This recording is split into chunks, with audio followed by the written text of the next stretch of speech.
guys, it's Ebony, and I came on today just to talk about life in general. I wanted to make a video about, when life is not so bad and it's not so good, and right now I'm at the point I want to talk about how I came to this point, and hopefully this video won't be super duper long. Alright, so when I came to Iowa City, I came here about 7.5 months ago. I came here to get away from a lot of stuff, mostly the bad neighborhood that I lived in. I lived in Chicago, and in the area I lived in, it was bad, and it was a lot of trouble. And I had to move away because my family, they weren't so, good either. So I wanted to move somewhere that was quiet, and, where I didn't know too many people.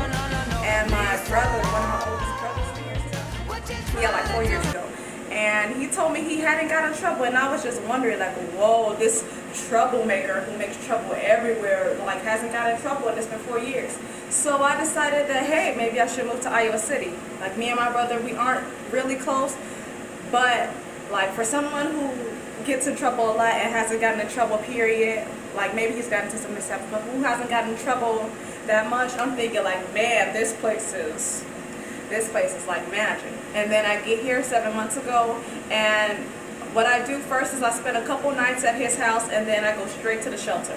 In my head, I already had the plan, like, I'll be in the shelter for a couple months maybe, and then I'll get an apartment.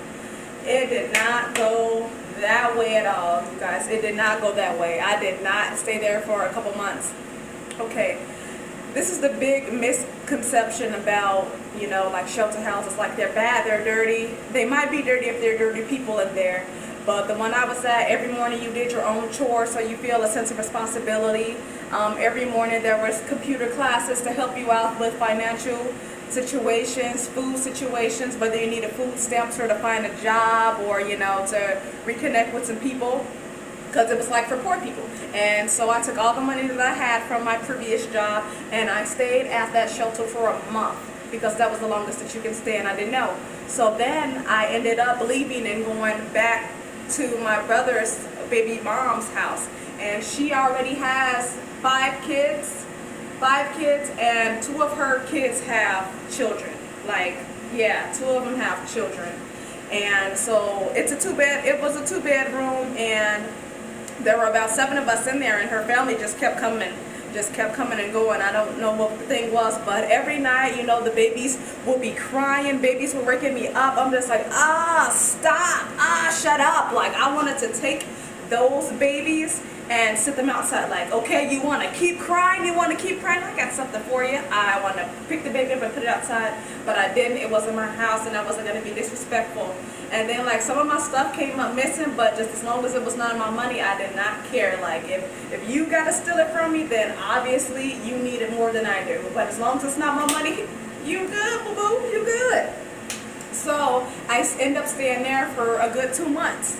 And so out of the 3 months I was there, out of the 3 months that I was here already, I had stayed at the shelter only for a month and a half, and stayed down there for 3 months, for 2.5 months. And then I went back to the shelter for a couple more months. So in all, I stayed not in a home for 5 months, trying to survive off the money that I had from Chicago. And I got 2 jobs. So I'm doing what I actually want to do. Yeah, I got 2 jobs, and after the 5th month of living here in December, I finally got an apartment. It was 5 months before I got all this, and I had this plan in my head. And I know it can be so frustrating when you have this plan in your head, and I feel like I got a certain amount of time, like, if I don't get this apartment now, I'm just going to move to the next city over, since everything's cheaper, and I'm probably going to get offered something, pretty quickly.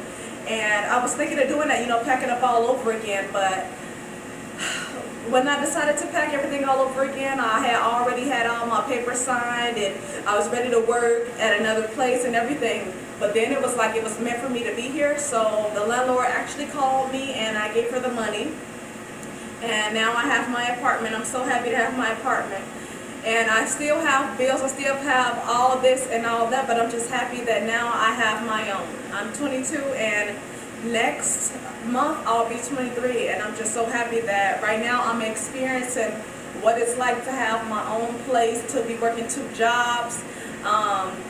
You know, it's not a pressure or a struggle because this is what I want to do. I wanted to get away from the bad neighborhood. I wanted to get away from the drama, the violence, the bad family members. I wanted to get away from all that, and that's what I did. I ran and I escaped. And I was helpless, I felt, when I came here. But having that in my mind that I just had to get through it, I just had to get out of here. I couldn't do it. I couldn't do it anymore. I can't do it with these crazy people. I don't want to get shot. I don't want my family stealing my money anymore. I got to get out. And so what I did, I went to a homeless shelter. And guess what? 5 months later, I have my own stuff. Patience is what it took. Patience was so much of my life. Like recently, I just come into this maybe a year and a half of this feeling, and it's a great feeling. It feels like I'm just going so high, like I just keep progressing. I'm not exactly where I want to be right now, but I'm where I need to be to get where I want to go, because I want to do other things. And right now, I wouldn't have thought that I'd be right here right now had I stayed there. And that mindset, like, oh, I just hate everything, because I was in a really, really deep depression for a long time in my life. And then one day I just came across this thing, and I decided to speak positively, do positively, and speak things into existence. And I started speaking things into existence. And it's such a great thing for me now. I don't need and want for anything. I want things, but it's just like a small thing. I'm not like, oh, that's pretty, I want it. Oh, that's nice, I want it. But there's never anything that I say I need, because I don't need anything. I have all that I need right here. All that I have right here. Because I heard a man is what he thinks, so shall he be. And I decided not to think bad thoughts, but to bring light into what I think, to bring light into all the darkness. If I need currency, then that's what I tell myself. I have enough money. I have enough money, so much that I'm able to give what I have. I have more than enough. My health is good. I'm smart. I am beautiful. I am well-spoken. I am prosperous. I love people, and people love me. And that's what I decided to do, and it's been working for me so far. I just wanted to give you an update and encouragement, because it's really hard. It's so hard as a young adult, especially when you come from like a family who isn't too supportive of you, people who aren't too supportive of you, maybe a boyfriend or a girlfriend who doesn't believe in you. Because I went through the same thing, like probably still currently going through it. But since I cut ties, moving to a different place, moving doesn't change it altogether. It's your mindset, baby. Your mind is going to take the people and the situations with you if you allow it. But I didn't allow any of that. I changed my place, I changed my friends, I changed my people. I don't know anyone here but the great people who live here. They say hi to me and bye to me every day. Every day I'm surprised, like, oh my goodness. Everyone is like, hi, how are you? Everyone wants to know how I am, and I'm just like so surprised. And now it feels so normal and so regular that when I see a person, I automatically go, hey, or hello, hi, how are you doing? And it's an immediate conversation, or like, you know, an immediate bond. It's really nice that people are good right off the bat. You know, you don't have to give me that nasty look, that nasty sneer, like, oh, what's she looking at? Oh, she thinks she's cute. Oh, she thinks she's better than me. Like, no.